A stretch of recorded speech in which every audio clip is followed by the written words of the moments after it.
morte, j'ai trouvé des lettres chez elle qui m'étaient adressées, qu'elle ne m'avait jamais remises, dont elle ne m'avait pas parlé, mais qu'elle avait archivées dans une enveloppe sur laquelle elle avait inscrit « Père de Myriam ».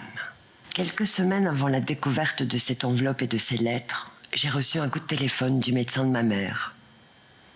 Le médecin m'informait que ma mère, qui était portée disparue depuis plusieurs jours, venait d'être retrouvée, errante, dans une gare à Paris, à 300 km de son domicile.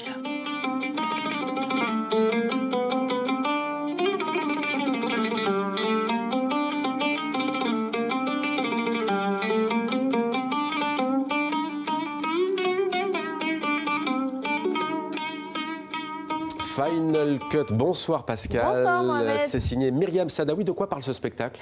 Alors d'abord, il a été élu donc meilleur spectacle de Belgique, meilleure actrice avec ce prix, le prix Materlinck, double prix. Alors Myriam Sadaoui raconte son enfance entre une mère franco-italienne et l'amour impossible avec son père tunisien. Et puis cette mère qui est un peu paranoïaque et qui va finir par chasser le papa, donc le papa qui est absent. Bref, une belle histoire, dure. Et c'est pour le moment au Centre Wallonie-Bruxelles, enfin la semaine prochaine, plutôt dans le cadre du festival Francophonie Métissée, et puis en tournée dans toute la France et la Belgique. Rien ne vous échappe décidément au Centre Wallonie-Bruxelles à Paris, Pascal. Jamais. Et c'est pour notre plus grand plaisir. On reste dans le milieu des arts de la scène avec ce week-end la célèbre Nuit Blanche. Beaucoup de spectacles, d'activités dans les rues de Paris, mais pas seulement, je crois, dans certains aéroports aussi peut-être. Oui, alors évidemment, impossible de vous détailler tout le programme. Il y a des spectacles, des courses de vélo éclairées nocturnes, il y a des croisières sur la Seine, bref. Et notamment, il y a une parade qui va de la Concorde jusqu'à Bastille. Et dans cette parade, il va y avoir des robots québécois. Oui, d'un artiste qui porte un nom qui n'est pas québécois, mais qui est québécois, Bill Vorn. Et alors notre équipe a fait la connaissance de ces robots sur le tarmac d'Orly, directement arrivé, tout fraîchement arrivé de Montréal. Et on regarde le sujet de Maëlys Kéroas. Des robots humanoïdes en mouvement sur des rythmes effrénés de musique électronique. Ils accueillent les voyageurs à l'aéroport d'Orly pour donner un avant-goût festif de Nuit Blanche à Paris. Copacabana Machine Sex est un des 13 chars qui déambulera de la Concorde à la Bastille ce week-end. Une œuvre avant-gardiste réalisée par l'artiste québécois Bill Vorn. Le secret dans ce cas-ci, c'est l'air comprimé. C'est ça qui donne l'énergie au robot pour bouger. Donc, ce que vous ne voyez pas, qui est caché dans la cabine là-bas, c'est un compresseur avec une citerne et puis plein de trucs. Là. La musique a été faite presque en même temps que je montais les robots. Mais il y a eu comme une période d'adaptation par la suite où est-ce que j'ai fait des tests, j'ai fait des essais en salle, mais c'est plus une question de tout mettre ensemble, de synchroniser ça. C'est l'aspect le plus complexe. Cette parade sera entourée par 30 orchestres du monde entier, invités par la Philharmonie de Paris. Un défilé cosmopolite composé d'une centaine d'artistes et de collectifs, tatoueurs, danseurs ou encore DJ.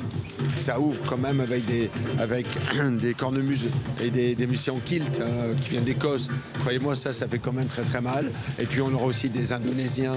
Donc ce sont toutes les cultures du monde, telles que les boulets Berlioz. Il avait rêvé de ça, toutes les cultures du monde sont un jour dans la rue et marchent ensemble. Et c'est un peu l'idée que nous avons. Ce qu'il faut vous dire aussi, c'est qu'après la parade, tous ces chars, ils vont se retrouver dans Paris.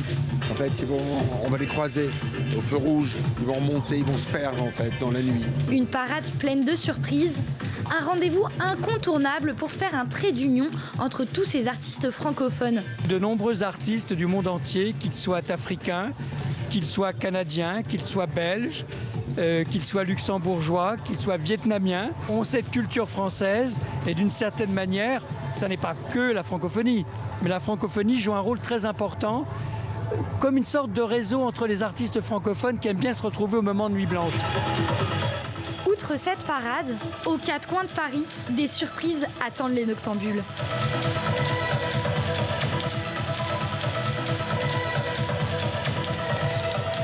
Et on va terminer, Pascal, par un grand moment pour l'Afrique et pour toutes celles et ceux qui veulent connaître et mieux connaître l'histoire de l'Afrique. Absolument, Mohamed. Regardez sur ces images, au moment où nous nous parlons, eh bien, c'est la leçon inaugurale de François-Xavier Fauvel que vous avez reçue sur votre plateau cette semaine.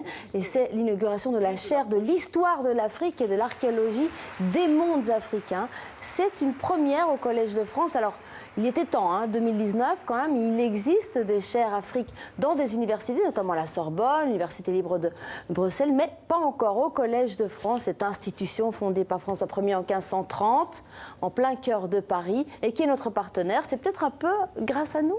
Merci Pascal pour cette chronique culture et on ne le rappellera jamais assez, les cours sont gratuits au Collège de France, il suffit d'arriver en temps et en heure. Merci Pascal. Merci.